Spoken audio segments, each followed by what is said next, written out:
everybody, this is Miriam O'Gara Kilmurray on Writer's Block with Miriam, and I'm absolutely delighted to have with me today Samantha Kelly.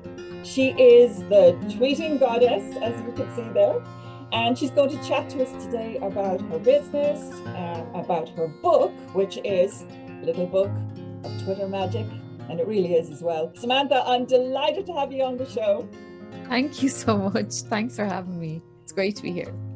Just delighted to have you on. Now, Samantha has been quite some time at the forefront of social media strategy, and that is really what she seems to style herself as, which is a social media strategist. Sam, you're from Dublin. Can you give us a little bit about your background first? Because I know you always say that people connect with people. So who are you and where do you come from? Okay, well, I'm now known as the tweeting goddess. That's my brand, but Samantha Kelly is where I started, and I grew up in Tala. My parents, we moved around a little bit, ended up in the mountains in Glencullen, and then ended up in Ballantyre, and then we ended up in Rathdrum in County Wicklow. So we've moved quite a bit. My dad passed away almost 10 years ago, and he's buried up in the graveyard in Rathdrum. But just really grew up, family of 6, and loads of brothers and sisters. And now I started my business. Is it about 10 years ago now? And it's been a roller coaster, and it's been a pleasure. Meeting so many new people and, creating these wonderful relationships that I built online. And a lot of people say you can't build relationships online, but you can. I mean, the proof is doing this right now, because we've never met, and yet, we're doing this, this interview. So you can build relationships online. You can build relationships, but I'm sure as someone who guides people through this whole maze, and it sometimes it's very daunting, isn't it, when you first realize that your business has actually got to have social media. It's got to be connected to social media. It can be quite scary.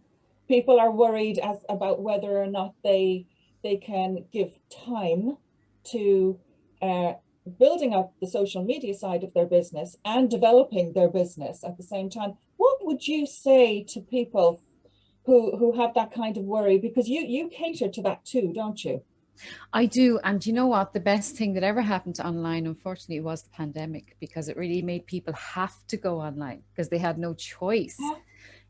Big companies that had wonderful footfall and people coming into their shop, they were left going, uh-oh, we need to get online now, and it is overwhelming. That's another thing I hear people, there's a fear and there's a sense of overwhelm as well about going online, because there's so many different platforms, and you hear so much about Instagram and negative stuff about Twitter. But you know what?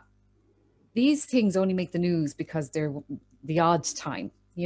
These things happen. So most of the time it's a very good, positive place, but it's really about where your audience are and who you're trying to reach and where your community are. So hang out there where they are. That's really where you need to be.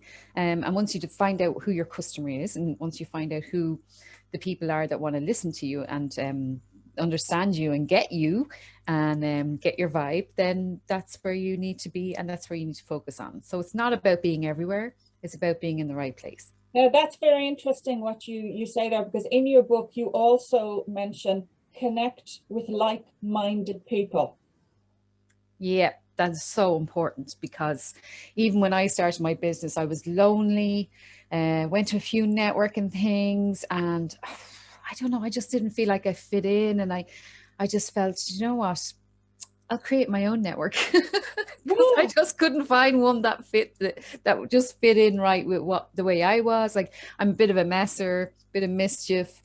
I don't take myself too seriously.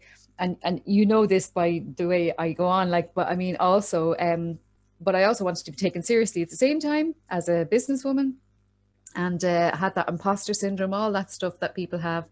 And I just decided, I'm going to create my own network, because I knew there were people like me sitting at home building their empires online. And I knew that I wasn't the only woman in the world. I also knew I could reach a global audience by going online. So it wasn't just for people in Ireland, it was for people all over the world. All over the world. And Yeah, and you do talk about that in the book. You talk about the experiences with networking in the early days, getting involved with other networks who were very standoffish towards you. I Um, felt, but that could have been my stuff as well. I felt that, and I felt like, do you know what? I just felt that there was something missing. There was this kind of VIP thing going on, and I don't like that. And even people will tell you, if I ever go to events, there might be a VIP table at the top, and I never sit at that table. I actually sit in the audience with everybody else, and because that's how I feel. I'm just like everyone else. I just was lucky. I worked hard. I wasn't just lucky. I mean, I worked hard, but it was like, I just felt like I'm no different to anyone else here. And if I can help someone, I wanted to become the woman that I needed when I came around first. yes, And yes. that's really what I try to do. So I try and be that person and encourage and help and support men and women if they decide to start a business. Because, you could start a business if you're passionate. I believe in someone following their passion. So if you're in a job and you have a boss who doesn't respect you, treats you like crap, makes you feel horrible waking up in the morning, if you are not waking up in the morning wanting to go and excited about doing what you do, then stop doing it. And another thing is, I'm almost 13 years sober, so I got rid of something that was holding me back. And that could be a person, it could be a boyfriend, it could be a family member, it could be a girlfriend, it could be someone, or something. It could be something else. It could be Coca-Cola, it could be chocolate, So I mean, if there's something that's holding you back, get rid of it. And that's what happened to me. I got rid of the alcohol because I loved it. I could see it was affecting my drive and stuff like that. So I decided, and when I got rid of that, I had a clear head and I was more able to learn, more able to think, make decisions and all of that kind of stuff. And my family benefited too. And my whole life has changed now. So when you get rid of that one thing that's holding you back, A lot of other things. There's a knock-on effect, isn't there? There's a yeah, ripple. yeah, domino effect, definitely. So yeah, so that's really, how everything started for me was from that moment. Because it gives you confidence as well when you have a clear head and you're not living in that negative space. Sure, sure. Well, was this post Funky Goddess? Because some people may recognize Sam from being on Dragon's Den. Yeah, no, that was before Dragon's Den. So I'm 13 years sober. So Funky Goddess was 10 years. It was 2000, was 10 years ago, I think. So is it 10 years? I don't know. I'm I don't know how long. It seems forever. I mean, like we both have an English language teaching background as well. Mm-hmm. And Yeah. in many ways, when I was reading the book, I could see the planning was so good that I said it's easy to see she was at one point. And then Is that funny now? Thanks for saying that because it's I didn't really have a plan. Um, I knew I wanted to do something useful and be a useful member of society, but I didn't really have a plan as such.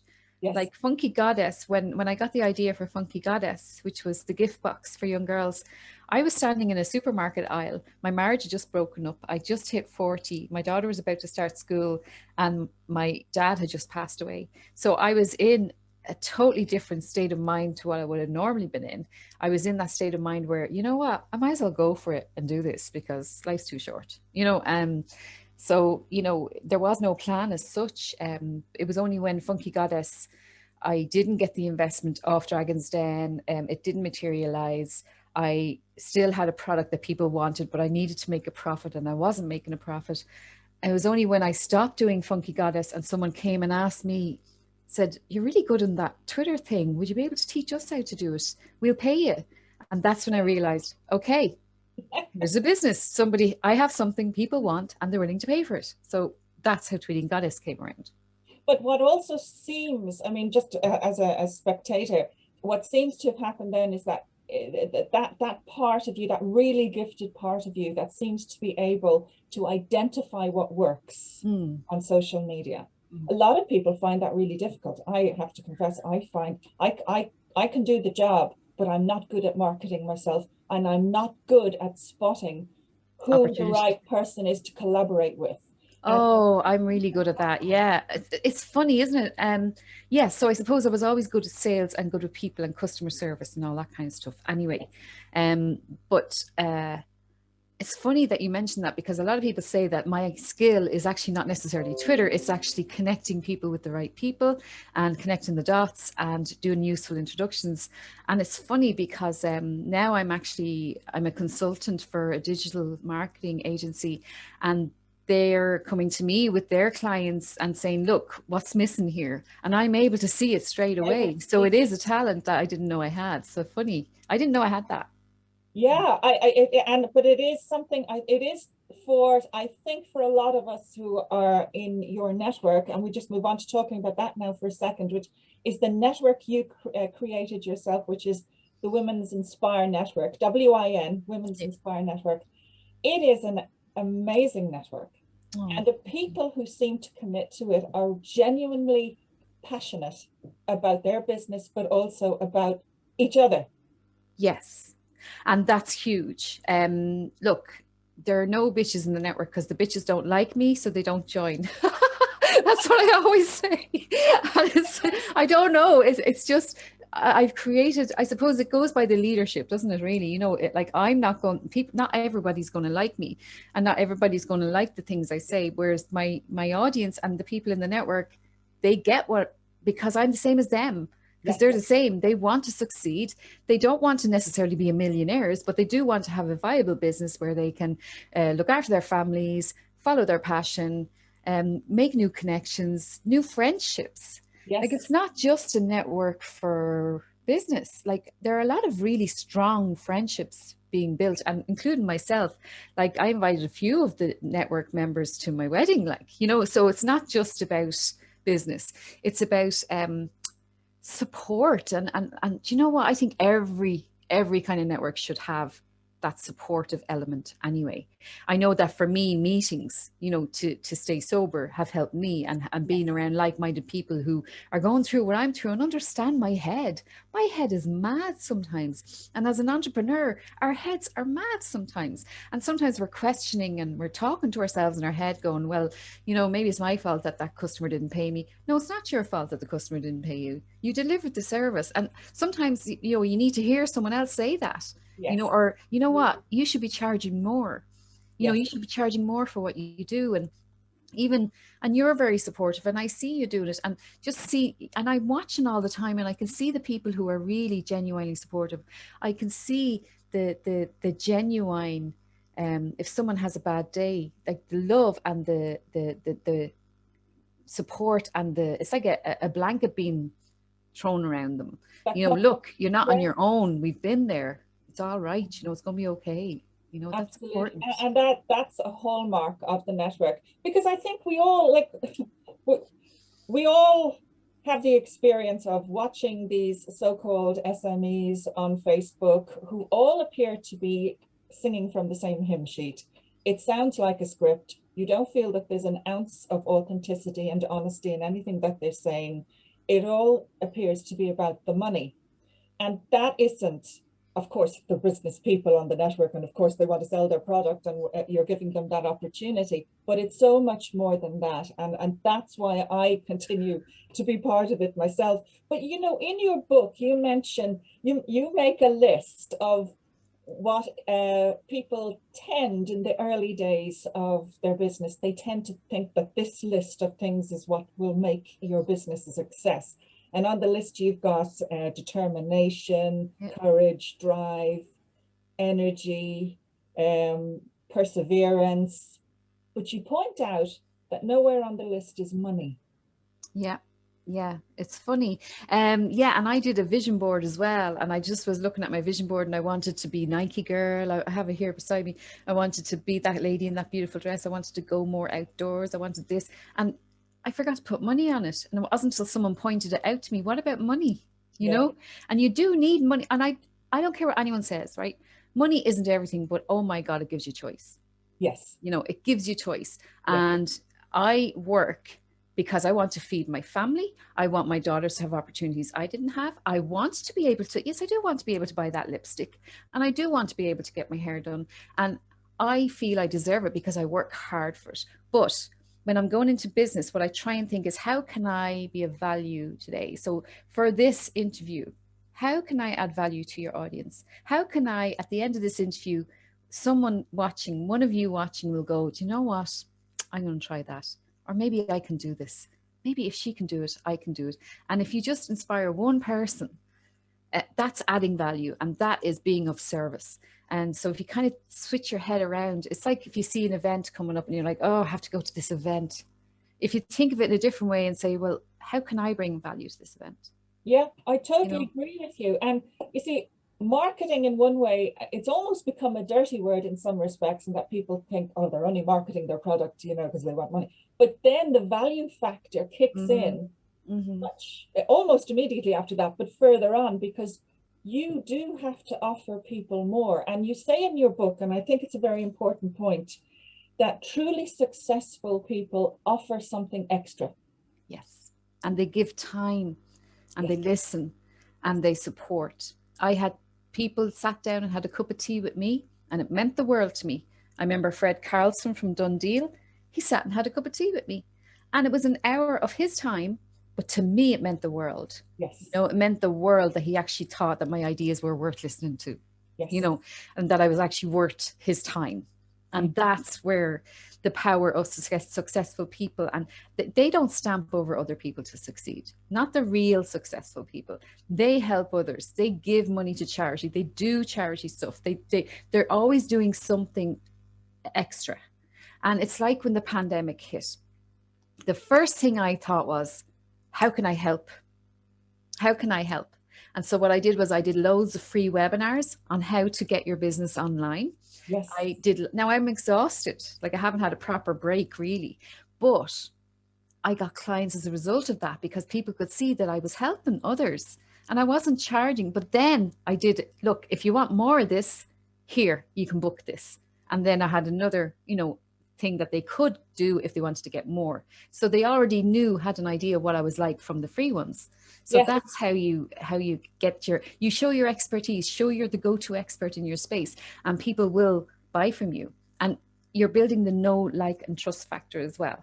And Sam, what's the dividing line between oversharing and overexposure, and making sure that you share and follow back? Like, can you give us an idea? Like, I often get a little bit caught out on that, because some people say, oh, don't be on social media every day because people will bore. Okay, so who said that, first of all? So whoever said that, okay, it's like people that put you down and say, ugh, you're a woman. And you kind of think, you know what? A great quote I heard is, don't take criticism from anyone you would never go to for advice.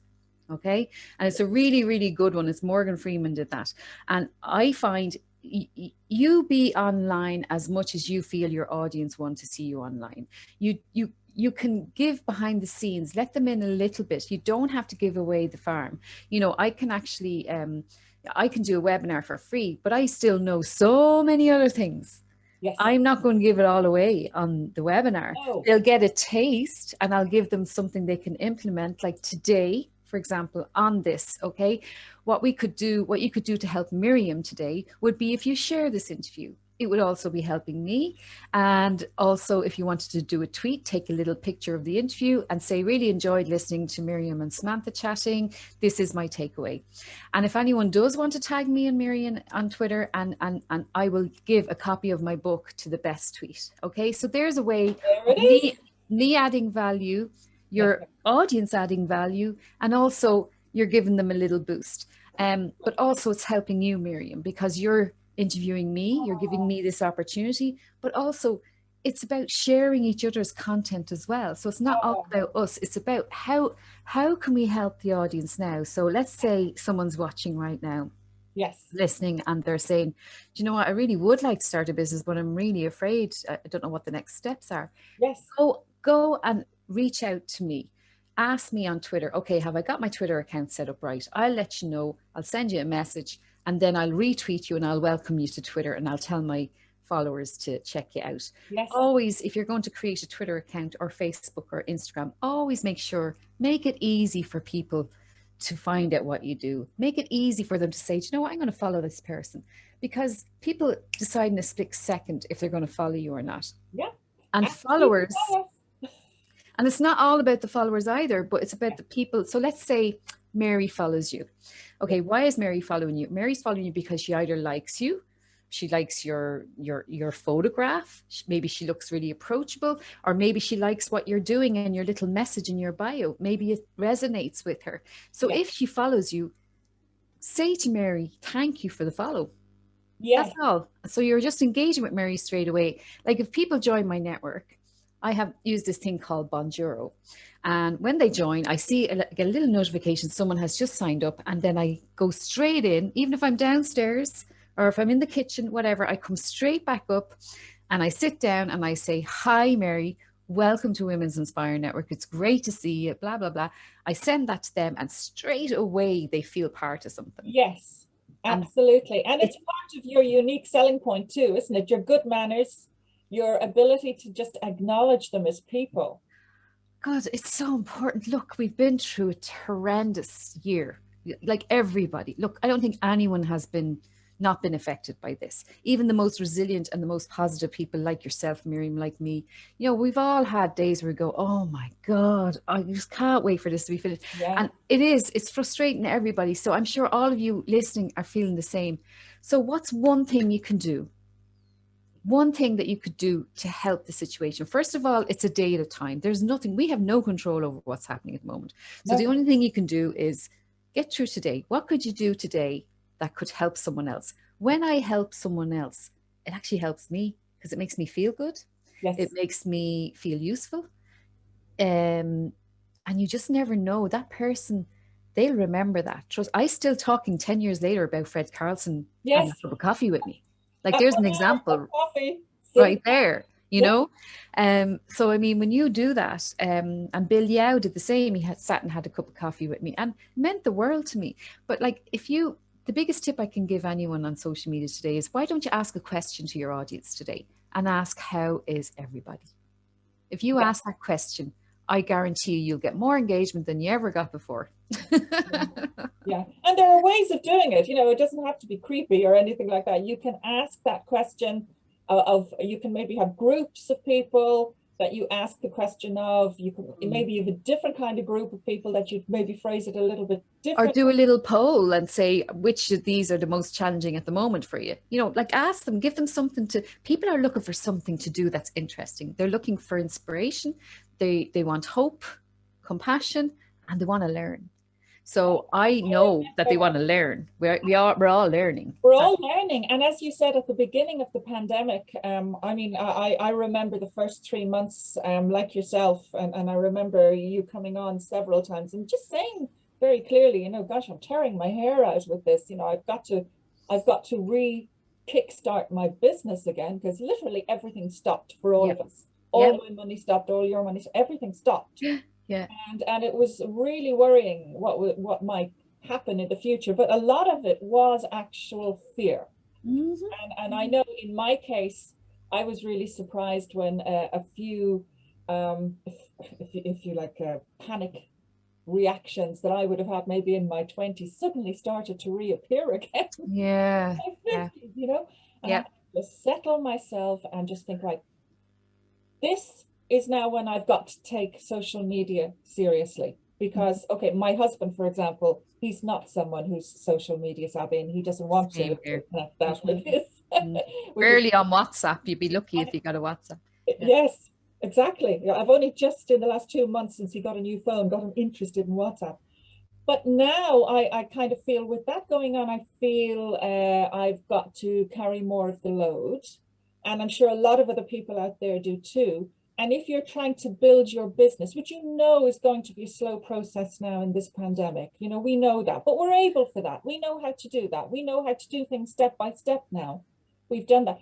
Now is when you need to keep people in your network close. Yeah, absolutely.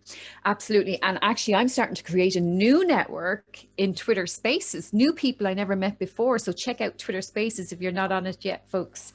I'll just show you here a little tip to take away today. which could change someone if you're an expert in your space. So if you go into Twitter, so I don't know if you've seen this yet, Miriam, but at the top you've got these circles. You see Yes. the purple one? See the Yeah. purple group? That's a Twitter space. I can click into that and join in the conversation. There are people talking. Look, I'll click on it now and show you. And that's what the Twitter space is about. So it's active live conversation. There you go. I can join that space and take part in that conversation right now. Okay. So if you see that purple thing at the top of your phone, that's Twitter Spaces. It's going to be rolled out. So get in there now, folks. If you aren't on it yet, check it out. But I mean, Miriam, what you mentioned about keeping your community close. Okay, another thing that I thought when the pandemic hit, I have this network of women and they're going to cancel their memberships because they won't be able to afford their 20 a month. Yeah. So I was thinking, right, how can I stop that happening? So what I did was I dove right in and I said, right, what do you need? How can we help you? I even offered, you probably see from time to time, I put the posts up if anyone's struggling and we all come together and we help them. I do that as well. And I think that's important as well. Super important. And that also, sorry to interrupt you for a second, but I just want to highlight to people, that is one of the differences for me. That's why I stayed with the network and continued to pay, because although I might have dipped out of what the business that I originally was doing when I first connected with you, and had to refocus it, I still didn't break from the network because I know that Women's Inspire, it's always developing, it's always creating, it's always having a look at what's going on around and making sure that it changes accordingly. Whereas other networks, other people who are asking for their 20 euros a month or whatever, they're not changing. They're churning out the same old. And you just don't feel that you're talking to people who are on top of things. And even that is actually an explanation. So yes, so what I did was what do they need? And then I was able to, because of the pandemic, guess what? The people who you normally couldn't get on a webinar were available because everything shit for them too. So I was able to get Mary Kennedy, I was able to get Keith Barry, I was able to get Alison from Little House on the Prairie. I was able to get these people that were already in my network on Twitter that I already had engaged with before, but it was easier for me to get them for my network so that the ladies were able to engage with these people. I remember, I think it was Pat said, oh my God, I'm sitting having a conversation with Lely Olsen. You know, she couldn't believe it. Like, you know, so that gave the group a boost, but also just like I showed you Twitter Spaces, I actually have been, today I've organized an expert, a guy who I've been watching on Twitter Spaces, and I've asked him to do a webinar for my network. And so we're going to be ahead of everybody if all the network is already taking part in Twitter Spaces, for example. So yes, I have my finger on the pulse. I'm seeing what's next, what we need to learn, what's, you know, even Zoom. You know, a lot of people, they know I use Crowdcast. Like there's different platforms that my network are already using that other people don't even know about. So yes. I do feel that my network is more social media savvy than others, but also our membership went up 28% during the pandemic because the other networks took their eye off the ball. Yes. You know? Yeah, I agree. I didn't go and target these people or anything. They just came because they wanted that connection. Connection is so important. It's the one thing we're all missing in this pandemic is hugs, our family, you know, our friends. I miss just sitting with my friend, just having a cup of tea, like, you know, and so this connection thing is so important right now. So I suppose I'm taking advantage of it and I'm just making sure that people know we're here, you know? Yeah. And it makes you feel cozy and warm. And I remember when you at the beginning of your book, you do quote Walt Disney. If you can dream it, you can do it. You can dream it, you can do it. And that's so it, true. Isn't it? That's it. And it is. You feel very alone. And unless, as I say, unless you are able to pinpoint the social media networks that actually do deliver, and again, WIN, Women's Inspire Network, does do that. Thank you.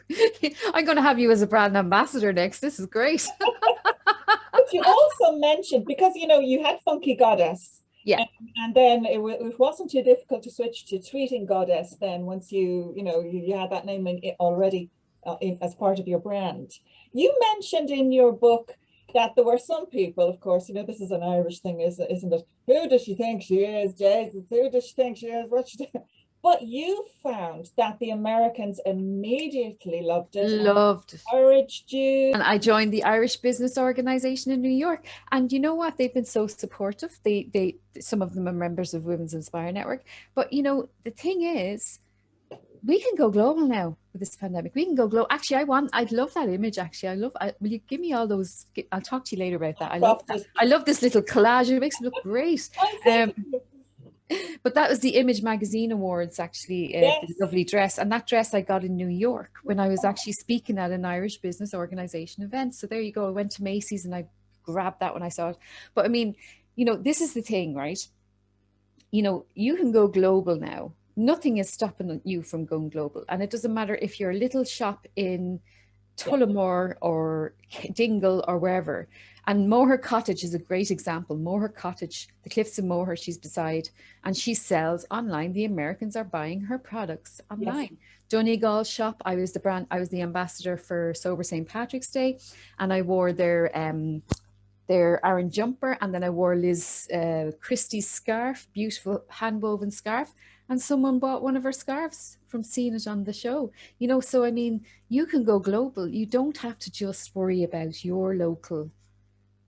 Yeah. Go for it. Yeah. Go for it. There's nothing stopping you. Just go for it. Yeah, think big. It's so important. And just you mentioned as well support, thanking the people, being cognizant of the fact that, you know, your husband is there, that when you've been up all night and you've been, you know, working your business, and he'll come up with a cup of tea and put the blanket over you, you know, and we really have to be so thankful. That's one of the things that's come home to me in the pandemic, that you know, although I'm having to look after Colin at the moment because he needs both his hips replaced, God bless him.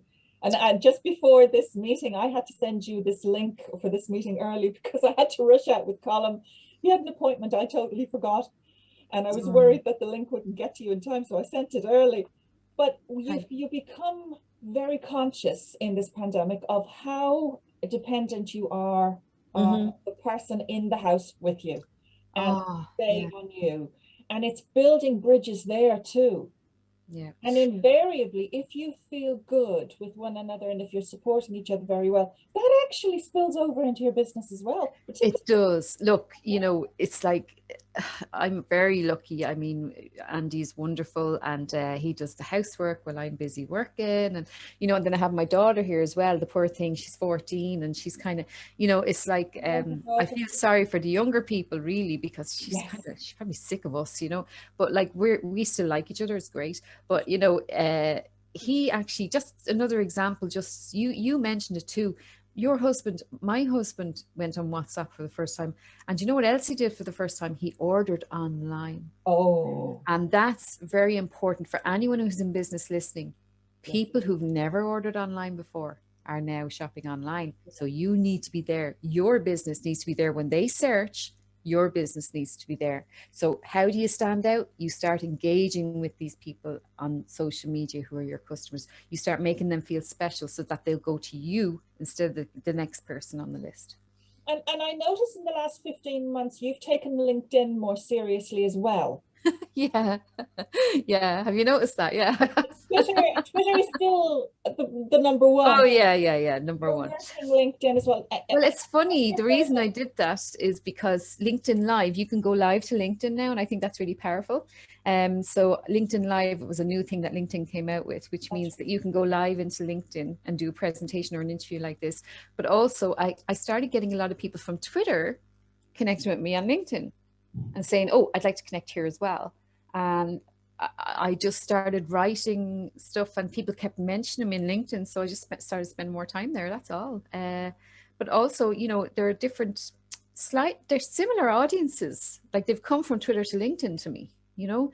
And so your general verdict then would be that LinkedIn works. It works in a different way to Twitter. I get much more engagement if I put something up on Twitter. If LinkedIn, I don't get as much engagement, but they're watching. The decision makers are watching there. They're just not engaging. So they're watching. It's important. Yeah, it's important. Can I just before we bring this to a conclusion, I want to go to the conferences. Now, this year it was virtual. But can you tell us a little bit about how the Women's Inspire conferences got going? Well, demand really. We all want, like, we were so busy networking online, we wanted to meet in real life. So it's hugs, not handshakes by the time we meet, because we already kind of know each other. Yeah. And now we've had people fly in from New York to come to the conference. I know a couple of women did that, and they flew from Spain and different areas to come to the conference to attend, because I just created, I knew from going to conferences, I would get a babysitter, I'd get, childminder, whatever, petrol, hotel for the night, because I live in Wexford. And then I'd be like, that was a waste. I didn't learn anything at that conference. I didn't take anything away I could implement. Yeah. And none of the stuff seemed relevant to me. Yeah. So that's when I decided I'll do my own one. So I did my own one. Yeah. And then I also wanted to keep it affordable, because I was speaking at a conference, and I said to my friend, I said to Melanie, Melanie, do you know what? The people who need to be at this aren't here because they can't afford the tickets. The tickets were €350. And I said, but the people that need to hear all this stuff, they aren't here. And that's when I kind of realized, I need to keep it under, around the €80 mark or under for small business owners, I know there are people that will pay more, but I don't want to leave people behind. I want to be true to my network and be true to I want to keep being there for them. And if it means I have to get 100 people to go to the conference instead of 10, I'll do that, to get that. I'll go for volume instead. And with online, you can have as many people as you want at the conference. Well, this online, I mean, you started the conferences in what year? 2016, I think. 2016. 2017, maybe. Yeah. I mean, they without a doubt, they were a big hit. The speakers that you'd get on, I mean, they were a huge hit.